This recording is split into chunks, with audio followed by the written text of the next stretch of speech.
Hey there, Dragon Ball Infinity. It is I, Riz, your head admin, and this is a roleplay review from my living room. And it's going to go over The Tiger and the Wolf Part 1 by Ikenbon. And in this log, if you guys don't know, the tiger is Koshiro, the half-breed warrior who has just finished saving the world, or at least Pineapple Cove, from the Dollmaker. And in this log, it's kind of like a nice recap. I'm going to get over to the page here. It's a nice recap of what happens and kind of like the start of, I'm going to call this chapter 2. This is really chapter 2 of Koshiro's story. Because chapter 1 had a beginning, middle, and the Dollmaker was the end. And it's kind of like the first quote-unquote arc. And it is a complete and final arc. And this chapter kind of puts a nice pin in that, where it talks about Ko kind of facing his own fears and the fears of the writer. And we're going to go into that a little bit. But at the beginning of it, he's kind of in this in and out state. He's really high on adrenaline, so he takes the actual building that fell on top of him, throws it off to the side, has this very heroic kind of collapse, and then he's saved. And what I really liked here is this part where the guy says, "Be careful with him. He's a hero." And the word hero is kind of the last thing he hears before he kind of enters into this fugue state, this realm between realms of life and death. And in this log itself, it really deals with Koshiro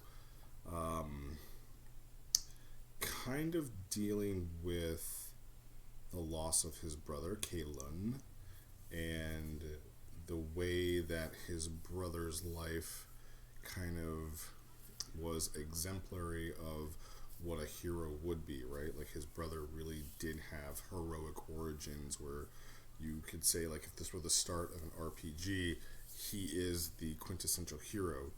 And then he dies. And Koshiro, who's always looked up to his older brother, now feels like he will never fill the void that his brother left behind. But throughout this log, Ike does a really good job of having this interaction with his brother, and he is maturing, what I've come out to read, beyond his past. And the Yakuza life that Ko lived is no longer what his life is about going forward. And I really think that the writer needs to understand that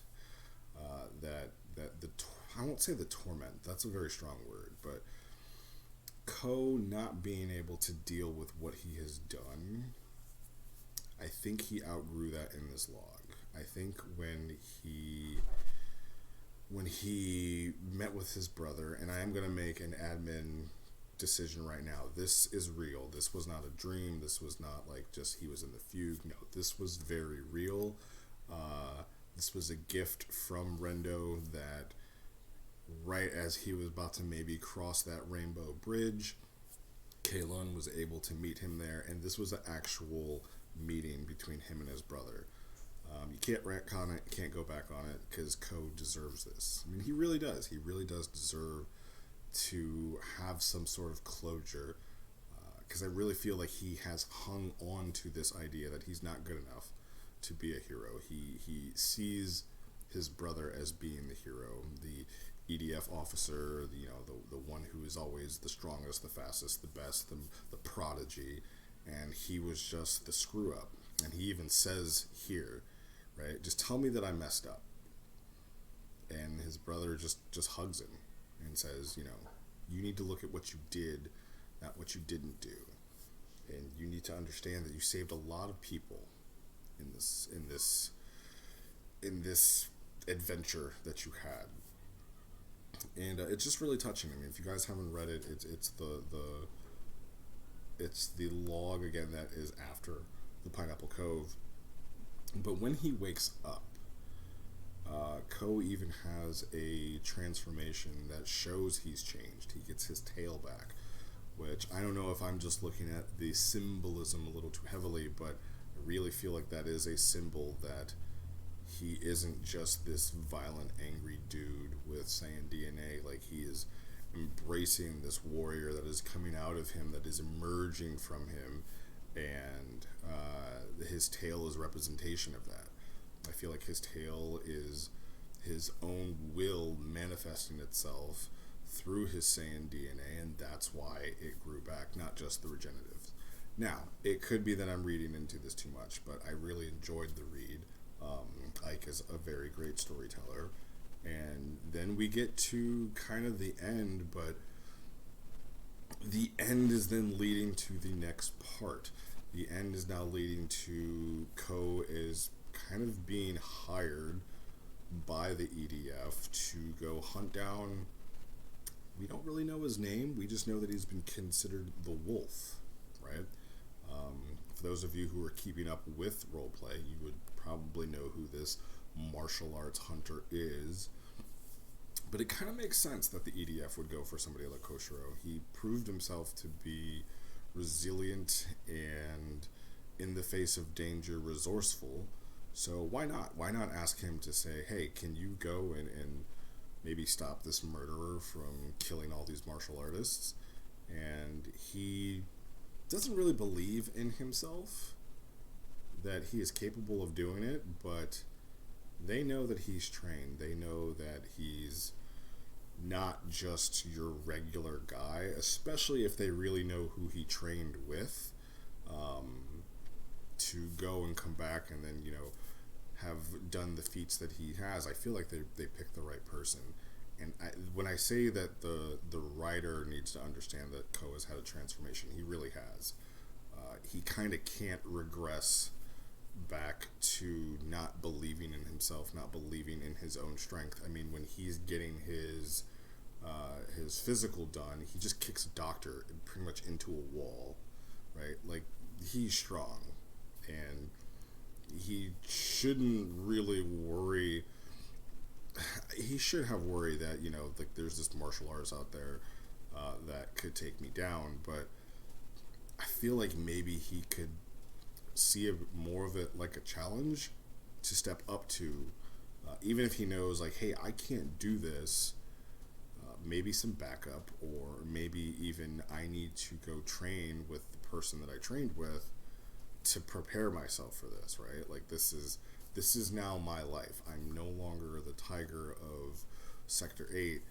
I am now the tiger of the EDF, maybe, or I'm just myself, right? He doesn't have to be the tiger of anything.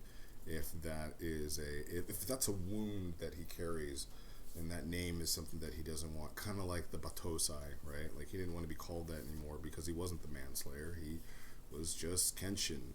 And if he just wants to be himself, then he can be himself. He can shed that other light just without fearing it, right? Because I feel like that's his next kind of arc, is to then overcome what he has done, right?